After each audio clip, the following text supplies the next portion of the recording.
नमस्कार मित्रों, जय हिंद, जय भारत। मैं हूं चिंतन गुजराती, आपके साथ लाइव फिर से। आज हम बात करने वाले सरदार वल्लभ भाई पटेल के बारे में, the iron man of India.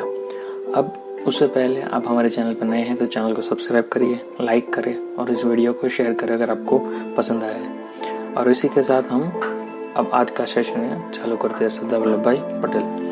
Sardar Vallabh भाई पटेल भारत के स्वतंत्र संग्राम सेनानी थे। भारत की आज़ादी के बाद वे प्रथम गृह मंत्री और उप प्रधानमंत्री बने। बारडोली सत्याग्रह का नेतृत्व कर रहे पटेल को सत्याग्रह की सफलता पर वहाँ की महिलाओं ने सरदार की उपाधि प्रदान की।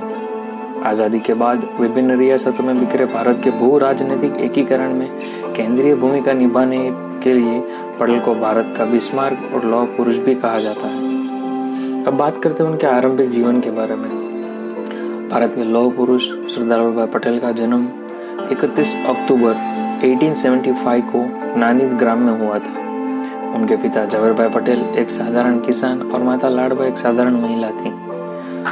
बचपन से ही पटेल कड़ी मेहनत करते आए थे। बचपन से ही वे परिश्रमी थे। खेती में बचपन से ही पटेल अपने पिता की सहायता करते थे और पेटलाद की एन के हाई स्कूल में पढ़ते थे। उन्होंने 1896 में यानी कि 1896 में अपनी हाई स्कूल परीक्षा पास की। स्कूल के दिनों में वो काफ़ी बड़े ब्रिलियंट स्टूडेंट और ज्ञानी विद्वान थे, पर घर की आर्थिक स्थिति कमज़ोर होने के बावजूद उनके पिता ने उन्हें कॉलेज भेजने का निर्णय लिया था। लेकिन वल्लभ भाई ने कॉलेज जाने से इनकार कर दिया था। इसके बाद लगभग 3 साल तक वल्लभ भाई घर पर ही रहे और कठिन मेहनत करके जिले की नेता की परीक्षा पास करने की तैयारी कर रहे थे और वह परीक्षा में उन्होंने अच्छे गुण से पास भी की थी। बाद में उन्होंने बड़ी मेहनत की बैरिस्टर की उपाधि संपादन कर ली और साथ ही में देश सेवा में कार्य करने लगे। वल्लभ भाई पटेल एक भारतीय बैरिस्टर और राजनेता थे और भारतीय राष्ट्रीय कांग्रेस के मुख्य नेताओं में से एक थे और साथ ही भारतीय गणराज्य के संस्थापक जनकों में से एक थे। वे एक सामाजिक कार्यकर्ता थे जिन्होंने देश की आज़ादी के लिए कड़ा संघर्ष किया था और देश को एकता के सूत्र में बांधने उन्होंने काफ़ी योगदान दिया था। उन्होंने भारत को एकता के सूत्र में बांधने और आज़ाद बनाने का सपना देखा था। भारत और दूसरी जगहों पर वे सरदार के नाम से भी जाने जाते थे। अब बात करते हैं उनके राजनीतिक जीवन के बारे में।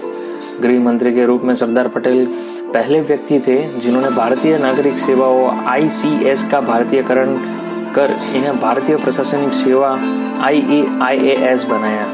सरदार वल्लभ भाई पटेल को मरणोपरांत वर्ष 1991 में भारत के सर्वोच्च सम्मान भारत रत्न से सम्मानित किया गया था। यह अवार्ड उनके पुत्र बिपिन भाई पटेल द्वारा स्वीकारा गया था। सरदार पटेल जी के सम्मान में अहमदाबाद के हवाई अड्डे का नामकरण सरदार वल्लभ भाई पटेल अंतर्राष्ट्रीय हवाई अड्डा रखा गया है।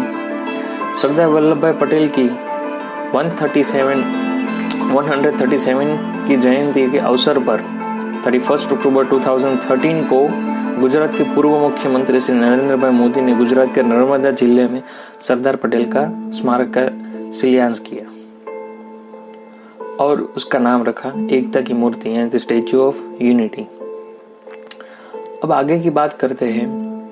उन्होंने नवंबर 1917 में पहली बार गांधी जी से सीधे संपर्क में 1918 में अहमदाबाद जिले के अकाल राहत का बहुत व्यवस्थित ढंग से प्रबंध किया। अहमदाबाद म्यूनिसिपल बोर्ड से गुजरात सभा को अच्छी धनराशि मंजूर करवाई, जिससे इन्फ्लुएंजा जैसी महामारी से निपटने के लिए अस्थायी हॉस्पिटल स्थापित किया।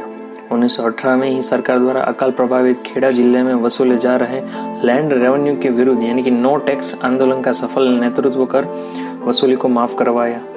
गुजरात सभा को 1919 में गुजरात सूबे की कांग्रेस कमेटी में परिवर्तित कर दिया, जिसे सचिव पटेल तथा अध्यक्ष महात्मा गांधी बने। 1920 में 1920 में असहयोग आंदोलन में सरदार पटेल ने स्वदेशी खादी, धोती, कुर्ता और चप्पल अपनाए तथा विदेशी कपड़ों की होली जलाई। अहमदाबाद म्यूनिसिपल चुनाव में सभी ओपन सीटों पर जीत दर्ज की। तिलक स्वराज फंड के लिए 10 लाख रुपए एकत्रित किए। केवल गुजरात में भारतीय राष्ट्रीय कांग्रेस के 3 लाख सदस्य बनाए। गांधी से मिलकर गुजरात विद्यापीठ स्थापित करने का निर्णय किया। 1921 में भारतीय राष्ट्रीय कांग्रेस के 36वें अहमदाबाद अधिवेशन की स्वागत समिति के अध्यक्ष बने। वे गुजरात प्रदेश कांग्रेस कमेटी के पहले अध्यक्ष बने। एक वकील के रूप में सरदार पटेल ने कमजोर मुकदमे को सटीकता से प्रस्तुत कर और पुलिस से गवाहों तथा अंग्रेज न्यायाधीशों को चुनौती देकर विशेष स्थान अर्जित किया। 1908 में पटेल की पत्नी की मृत्यु हो गई। उस समय उनके एक पुत्र और एक पुत्री थी। इसके बाद उन्होंने विदुर जीवन व्यतीत किया। वकालत के पेशे में तरक्की करने के लिए कृत संकल्प पटेल ने मिडल टेम्पल के अध्ययन के लिए अगस्त 1910 में लंदन की यात्रा की। वहां उन्होंने मनोयोग से अध्ययन किया और अंतिम परीक्षा में उच्च प्रतिष्ठा के साथ उत्तीर्ण हुए। अब बात करते हैं फरवरी 1913 में भारत लौटकर सरदार पटेल अहमदाबाद में बस गए और तेजी से उन्नति करते हुए अहमदाबाद अधिवक्ता बार में अपराध कानून के अग्रणी बैरिस्टर बन गए। गंभीर और शालीन पटेल अपने उच्च स्तरीय तौर तरीकों और चुस्त अंग्रेजी पहनों के लिए जाने जाते थे। वह अहमदाबाद के फैशन परस्त गुजरात क्लब के ब्रिज के चैंपियन होने के कारण भी विख्यात थे। 1917 तक वे भारत के राजनीतिक गतिविधियों के प्रति उदासीन रहे। सरदार पटेल भारतीय स्वतंत्र संग्राम में कई बार जेल के अंदर बाहर हुए। हालांकि जिस चीज के लिए इतिहासकार हमेशा सरदार वल्लभ भाई पटेल के बारे में जानने के लिए इच्छुक रहते हैं, वहीं थी उनकी और जवाहरलाल नेहरू की प्रतिस्पर्धा। सब जानते हैं कि 1929 के लाहौर अधिवेशन में सरदार पटेल ही गांधी जी के बाद दूसरे सबसे प्रबल दावेदार थे, किंतु मुस्लिमों के प्रति सरदार पटेल की हठ धर्मिता की वजह से गांधी जी ने उनसे उनका नाम वापस दिलवा लिया।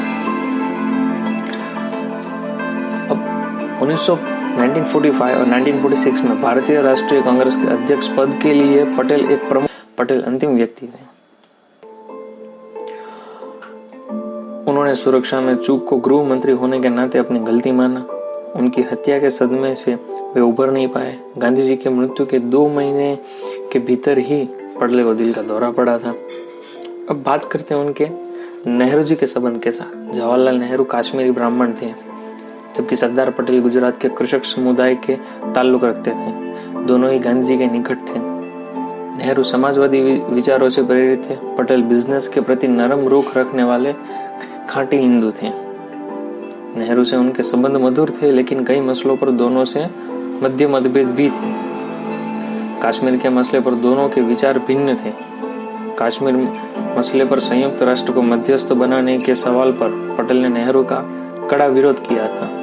कश्मीर समस्या को सरदर्द मानते हुए वे भारत और पाकिस्तान के बीच द्विपक्षीय आधार पर मामले को निपटाना चाहते थे। इस मसले पर विदेश हस्तक्षेप के वे खिलाफ थे।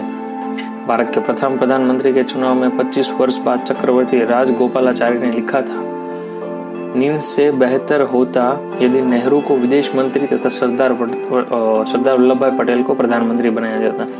यदि पटेल कुछ दिन और जीवित रहते तो प्रधानमंत्री के पद पर अवश्य पहुंचते, जिसके लिए असंभव वे योग्य पात्र थे। भारत के देशभक्तों में एक अमूल्य रत्न सरदार वल्लभ भाई पटेल को भारत सरकार ने 1991 में भारत रत्न से सम्मानित किया और सरदार वल्लभ भाई पटेल हमारे बीच नहीं है, लेकिन उन्हें हमेशा याद किया जाता रहेगा। 31 अक्टूबर उनकी जयंती पर अपने भावभीनी श्रद्धांजलि के साथ हम नमन करते हैं। तो फ्रेंड्स, आई होप कि आपको ये स्टोरी पसंद आई होगी। अगर आपको पसंद आई और अभी तक आप हमें सुन रहे हैं तो चैनल को सब्सक्राइब करिए, वीडियो को लाइक करिए, ऑडियो को लाइक करिए और शेयर करें, ताकि ये स्टोरी काफ़ी लोग सुने, इनसे इंस्पायर हो, मोटिवेशन हो। मैं भी खुद हूँ। तो फ्रेंड्स, मिलते हैं अगले किसी ऐसे महान पुरुष के साथ, उनकी एक बायोग्राफी के साथ। तो फ्रेंड्स, तब तक के लिए goodbye, stay home, stay safe. जय हिंद, जय भारत। अपना ख्याल रखें।